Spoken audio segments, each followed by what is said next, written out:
কি এনেছি। এই দেখো একটা ধুন্দুল, তারপরে এই যে ভেন্ডি, তারপর এই যে মিষ্টি কুমড়া, তারপর এই যে লাউ। লাউ ছাড়া তো গ্রীষ্মকালীন সবজির কথা চিন্তাই করা যায় না।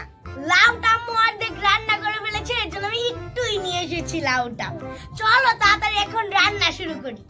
দেখো আজকে আমার মিনি কিচেনটা অনেক সুন্দর করে সাজিয়েছি। এই দেখো আমার চারদিকে শুধু ফুল আর ফুল। আজকে কিন্তু আমি প্লাস্টিকের খেলনা দিয়ে খেলছি। চলো বেশি কথা না বলে তাড়াতাড়ি রান্না শুরু করি। আগে সবজিগুলো কেটে নিই। চলো এখন তাড়াতাড়ি কেটে নিই। আগে ভেন্ডিটা কেটে নিব। এই দেখো সুন্দর করে কেটে নিচ্ছি, কাটছেই না। ঢেঁড়সটা মনে হয় বাড়তি হয়ে গিয়েছে, আরেকটা ঢেঁড়স নেই। এই যে এইটাই কাটি। হ্যাঁ এইটা ঠিক আছে, এইটা বাড়তি হয়নি এখন। ঢেঁড়স আজকে আমি ভাজি করবো, এর জন্য দেখো চিকন চিকন করে কাটছি। এই যে আমার কাটা শেষ, এখন আমি ভেন্ডি ভাজিটা বসিয়ে দিব। আমার ঢেঁড়স তো কাটা শেষ, চলো আগে ঢেঁড়স ভাজিটাই বসিয়ে দিই। এই যে হলুদ পাতিল দিয়ে রান্না করবো ঢেঁড়সটা, আগে চুলায় বসিয়ে দিলাম, তারপর চুলাটা জ্বালিয়ে দিই। এই তো জ্বালিয়ে দিয়েছি, এখন একটু তেল দিয়ে দিই। অল্পই তেল ছিল, অল্পই দিয়ে দিলাম। এখন তেলটা গরম হোক। এই যে আমার খুন্তিটা, তেলটা মনে হয় গরম হয়ে গিয়েছে, ঢেঁড়স ভাজিটা দিয়ে দিই।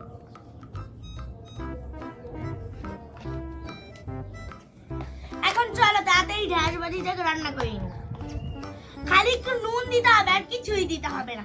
এই তো নুনটা দিয়ে দিয়েছি, এখন ভালো করে নাড়া দিয়ে রান্না করতে হবে।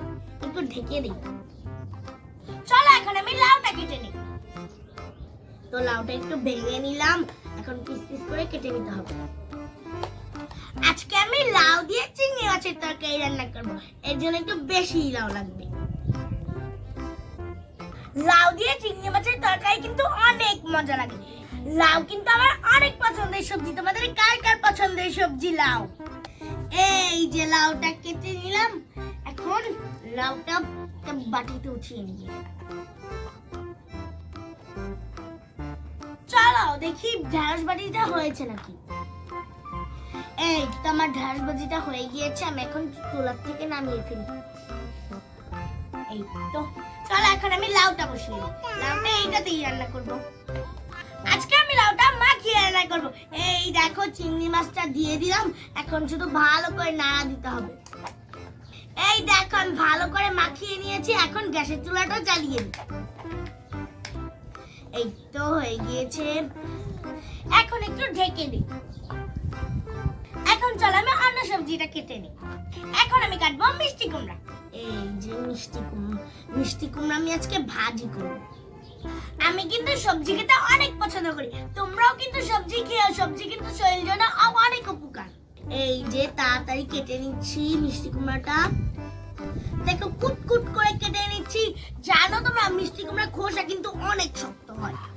এই যে আমার কাটা শেষ, দেখি তো আমার লাউটা হয়েছে নাকি। হ্যাঁ আমার লাউটা হয়ে গিয়েছে, নামিয়ে রেখে দিই। এখন আমি মিষ্টি কুমড়া ভাজিটা বসিয়ে দিই। চলো এইটাতে বসিয়ে দিই মিষ্টি কুমড়াটা। এই যে এখন মিষ্টি কুমড়াটা দিয়ে দিলাম, এখন অল্প একটু তেল আছে, ওটুকু দিয়ে দিই। এই তো দিয়ে দিলাম, এখন ভালো করে নাড়া দিয়ে রান্না করতে হবে। মিষ্টি কুমড়া হতে কিন্তু টাইম লাগে না, তাড়াতাড়ি হয়ে যাবে মিষ্টি কুমড়া ভাজিটা। এই তো আমার মিষ্টি কুমড়া ভাজি হয়ে গিয়েছে, দেখো কত সুন্দর কালার হয়েছে না। এখানে রেখে দিই। চলো এখন ধুন্দুলটা রান্না করব। আগে ধুন্দুলটা কেটে নিতে হবে। দেখো আমি গোল গোল করে কাটছি, এটা আমি মাছ দিয়ে রান্না করব। তারপর কি মাছ জানো? রুই মাছ দিয়ে রান্না করব। কাটছেই না আমার ছুরিটা দিয়ে। এই যে আমার এতটুকুই হয়ে যাবে, আর কাটবো না। চলো এখন আমি ধুন্দুলটা বসিয়ে দিই। এই যে বসিয়ে দিলাম চুলা, এখন ধুন্দুলগুলো দিয়ে দিই। এই যে চুলায় বসিয়ে দিয়েছি, ধুন্দুলটা কষিয়ে নিয়েছি, এখন আমি মাছটা দিয়ে দিব। এই যে মাছগুলো দিয়ে দিলাম, এখন ভালো করে ধুন্দুলটা নাড়া দিয়ে মাখিয়ে দিতে হবে। বেশি নাড়া দেওয়া যাবে না, না হলে আমার মাছ ভেঙে যাবে। এই তো আমার ধুন্দুল রান্না করাও শেষ। দেখলাম আমি কত কিছু রান্না করে ফেলছি। দাঁড়াও তোমাদের দেখাচ্ছি কি কি রান্না করেছি। এই দেখো মিষ্টি কুমড়া ভাজি, তারপরে এখানে আমার ঢেঁড়স ভাজি, তারপরে এই যে এখানে ধুন্দুল দিয়ে মাছ, তারপর এই যে এখানে হলো আমার লাউ আর চিংড়ি। দেখেছি আমি অল্প সময়ের ভিতরে কতগুলো রান্না করে ফেলেছি। চলো এগুলো এখন টেস্ট করে দেখি।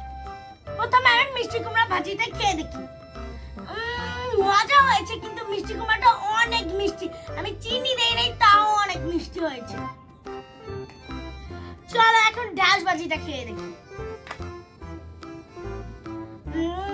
ঢ্যাঁড়স ভাজিটা মজাই হয়েছে, কিন্তু একটু নুন কম হয়ে গিয়েছে। এখন চলো ধুন্দুল আর মাছটা খেয়ে দেখি।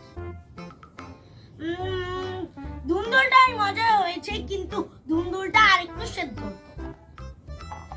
এখন চলো আমি এই যে লাউ চিংড়িটা খেয়ে দেখি। এটা তো আমার ফেভারিট, চলো খেয়ে দেখি। এটাও মজা হয়েছে, কিন্তু চিংড়ি মাছগুলো কম হয়ে গেছে, আর একটু দিলে ভালো হতো। আজকে তোমরা বলবো আমার কোন রান্নাটা বেশি ভালো হয়েছে, আর এখান থেকে তোমাদের কোন সবজিটা বেশি পছন্দ কমেন্টে জানিও কিন্তু। বন্ধুরা